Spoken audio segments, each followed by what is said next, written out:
সকলকে জানাই নিউ ইয়ারে অনেক অনেক শুভেচ্ছা। আর নিউ ইয়ারটা স্টার্ট মিষ্টি ছাড়া কি করে পসিবল? তাই আজ নিউ ইয়ার স্পেশাল গোলাপ জামুন বানাচ্ছি। ফার্স্টে কিছুটা খোয়া নিয়েছি, সেটাকে খুব ভালো করে ম্যাশ করে নেব যতক্ষণ না স্মুথ একটা টেক্সচার আসছে। এবার এটাকে সাইডে রেখে কিছুটা ছানা নিয়ে নেব আর সেটাকেও একইভাবে ম্যাশ করে নেব। এবার দুটোকে একসাথে আরও একবার খুব ভালো করে ম্যাশ করে নেব। দেন এটায় কিছুটা বেকিং সোডা, ময়দা আর ঘি দিয়ে খুব ভালো করে মেখে একটা সফট ডো বানিয়ে নেব। কিছুক্ষণ রেস্টে রাখবো ডোটাকে। ৮ ঘন্টা মতো রেস্টে রাখার পরে ডোটা থেকে ছোট ছোট বলস বানিয়ে নেব।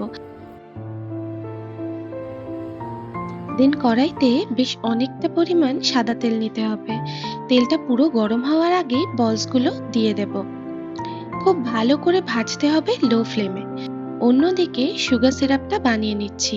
১ কাপ চিনি আর তার সাথে ১ কাপ জল দিয়ে খুব ভালো করে ফুটিয়ে তাতে এলাচ আর কিছু স্যাফরন দিয়ে ফুটিয়ে নিলেই হবে।